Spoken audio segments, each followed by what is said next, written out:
नमस्कार, आप capital TV Uttar Pradesh देख रहे हैं। मैं हूं आपके साथ समीक्षा तिवारी। बिहार विधानसभा चुनाव और महाराष्ट्र के नगर निकाय चुनाव में प्रभावशाली प्रदर्शन के बाद असदुद्दीन ओवैसी की पार्टी AIMIM अब उत्तर प्रदेश की राजनीति में अपनी मौजूदगी और मजबूत करने की दिशा में एक कदम आगे बढ़ती हुई दिखाई दे रही है। पंचायत चुनाव से पहले आजमगढ़ में पार्टी कार्यालय का खुलना इसी रणनीति का हिस्सा माना जा रहा है। सवाल ये है कि क्या AIMIM पूर्वांचल की सियासत में नई समीकरण तैयार कर पाएगी? इसी पर आधारित है ये स्पेशल स्टोरी। उत्तर प्रदेश में AIMIM की सियासी एंट्री। बिहार विधानसभा चुनाव और महाराष्ट्र के नगर निकाय चुनाव में बड़ी कामयाबी हासिल करने के बाद all India मजलिस-ए Ittehadul Muslimeen AIMIM ने अब उत्तर प्रदेश में अपनी राजनीतिक विस्तार की दिशा में अहम कदम उठाया है। आगामी पंचायत चुनावों को ध्यान में रखते हुए पार्टी ने आजमगढ़ में अपना नया पार्टी कार्यालय खोल दिया है। आजमगढ़ शहर के हर्रा की चुंगी क्षेत्र में खुले इस AIMIM पार्टी कार्यालय का सोमवार को औपचारिक उद्घाटन किया गया। उद्घाटन समारोह के दौरान पार्टी के प्रदेश अध्यक्ष शौकत अली ने फीता काटकर कार्यालय का शुभारंभ किया। इस मौके पर AIMIM के कई प्रदेश और जिला स्तर के नेता, कार्यकर्ता और समर्थक बड़ी संख्या में मौजूद रहे। पार्टी नेताओं का कहना है कि आजमगढ़ और आसपास के क्षेत्र में AIMIM को लगातार जन समर्थन मिल रहा है और यही वजह है कि पंचायत चुनाव से पहले संगठन को मजबूत करने के लिए ये कदम उठाया गया है।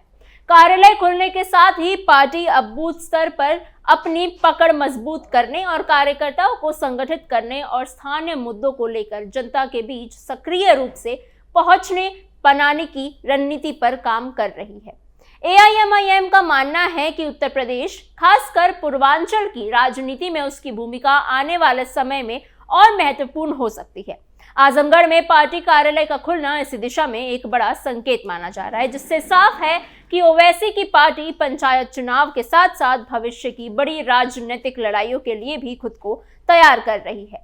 प्रदेश अध्यक्ष शौकत अली ने अपने संबोधन में कहा कि पिछले 2 वर्षों में AIMIM के राष्ट्रीय अध्यक्ष असदुद्दीन ओवैसी के प्रति आम जनता, खासकर अल्पसंख्यक समाज का भरोसा लगातार बढ़ते जा रहा है।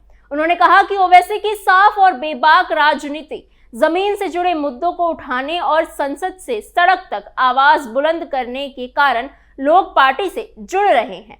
इसी बढ़ते विश्वास को देखते हुए AIMIM को पूरा भरोसा है कि वर्ष 2027 में होने वाले उत्तर प्रदेश विधानसभा चुनाव में पार्टी अपने विधायक बनाने में जरूर सफल होगी। सेक्युलर साथ की तलाश में AIMIM। शौकत अली ने आगे कहा कि पार्टी पिछले कुछ समय से उत्तर प्रदेश में संगठन को मजबूत कर रही है और पंचायत चुनाव से लेकर विधानसभा चुनाव तक हर स्तर पर मजबूती के साथ उतरने की तैयारी में है। उनका कहना था कि जनता अब पुरानी पार्टियों से जवाब मांग रही है और एक नए विकल्प के रूप में AIMIM को देख रही है।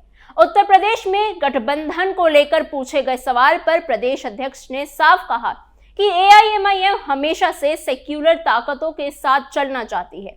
उन्होंने बताया कि बिहार विधानसभा चुनाव के दौरान भी AIMIM की इच्छा थी कि वो इंडी गठबंधन का हिस्सा बने, लेकिन उन्हें इस गठबंधन में शामिल नहीं किया गया।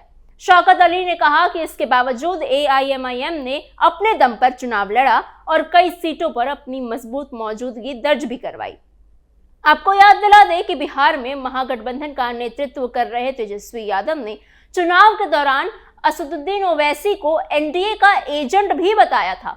ऐसा इसलिए कहा गया क्योंकि बिहार के मुस्लिम आबादी का एक बड़ा हिस्सा तेजस्वी यादव के पारंपरिक MY समीकरण यानी मुस्लिम यादव समीकरण से हटकर ओवैसी की राजनीति की ओर आकर्षित हो रहा था। प्रदेश अध्यक्ष ने अंत में कहा कि AIMIM किसी की एजेंट नहीं है, बल्कि ये पार्टी अपनी स्वतंत्र सोच और जनता के समर्थन में दम पर आगे बढ़ रही है।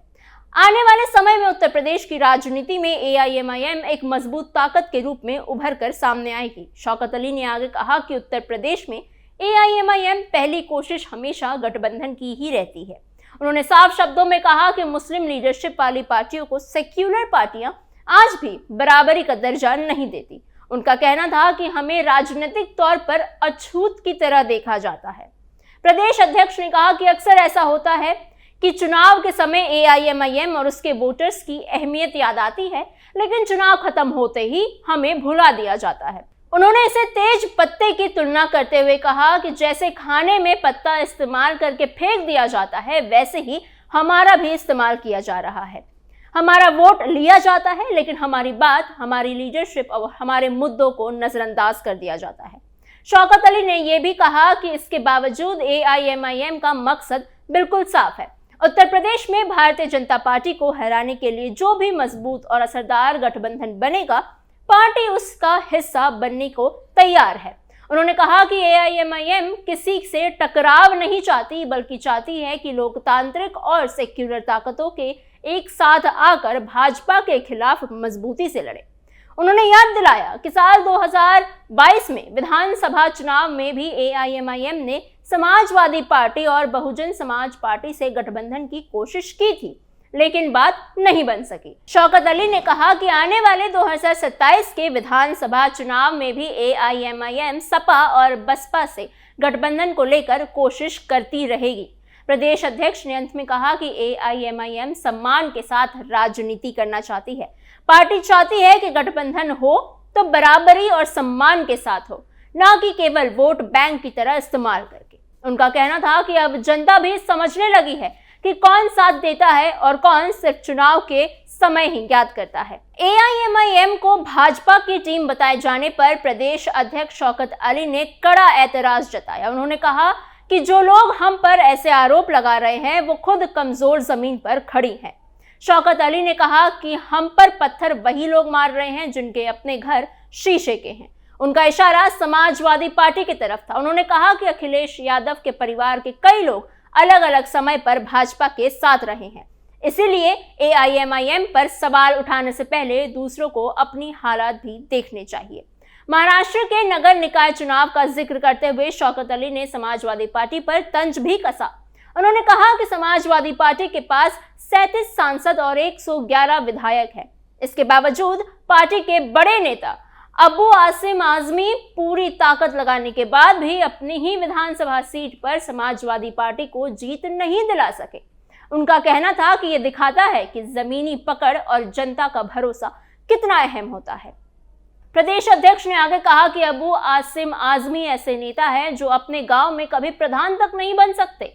उन्होंने ये भी कहा कि आजमगढ़ में अकबर अहमद डंपी के चुनाव के दौरान जनता ने अबू आसिम को उनके ही क्षेत्र में अंडे और टमाटर फेंक के नकार दिया था। शौकत अली ने कहा कि लोकतंत्र में सबसे बड़ी ताकत जनता होती है और जनता ही तय करती है कि किसे स्वीकार करना है और किसे नहीं।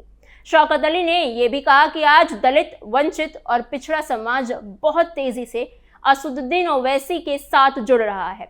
लोगों को AIMIM की राजनीति, अपनी आवाज और अपने मुद्दे दिखाई देते हैं। यही वजह है कि पार्टी का जनाधार लगातार बढ़ते जा रहा है। भाजपा के खिलाफ एकजुटता की अपील। 2027 के विधानसभा चुनाव को लेकर प्रदेश अध्यक्ष ने साफ और स्पष्ट शब्दों में कहा है कि AIMIM की प्राथमिकता एक बार फिर समाजवादी पार्टी या बहुजन समाज पार्टी के साथ गठबंधन की रहेगी। उनका कहना था कि पार्टी हमेशा चाहती है कि समान विचारधारा वाली ताकतें एक साथ आकर चुनाव लड़े, ताकि भाजपा को प्रभावी तरीके से चुनौती दी जा सके। हालांकि उन्होंने ये भी साफ किया कि गठबंधन सम्मान और बराबरी के आधार पर ही होना चाहिए।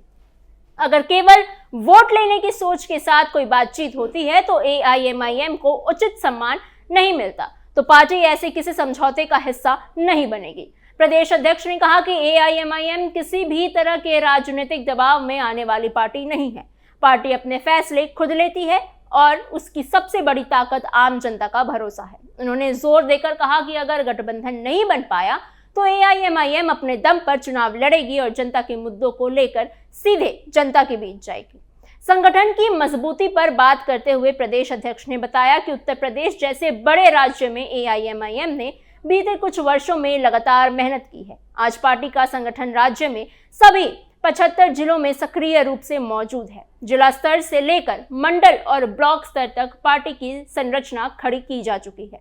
उन्होंने बताया कि करीब 75% संगठन बूथ स्तर तक पूरी तरह से तैयार हो चुका है, जिससे पार्टी को चुनाव के समय जमीनी स्तर पर मजबूती पकड़ मिलेगी। उन्होंने कहा कि पार्टी सिर्फ चुनावी राजनीति नहीं बल्कि लंबे समय तक जनता के हक और अधिकार की लड़ाई लड़ने के इरादे से आगे बढ़ रही है। ऐसे में देखना यह होगा कि क्या AIMIM कहीं अखिलेश यादव के लिए कोई बड़ी परेशानी खड़ी तो नहीं करती। क्या मुस्लिम वोटर्स जो अखिलेश यादव को वोट करते थे वो कहीं बड़ी संख्या में अखिलेश के खेमे से हटकर ओवैसी के खेमे में तो नहीं आ जाएंगे। ऐसे में और अपडेट्स के लिए बने रहिए कैपिटल टीवी उत्तर प्रदेश के साथ।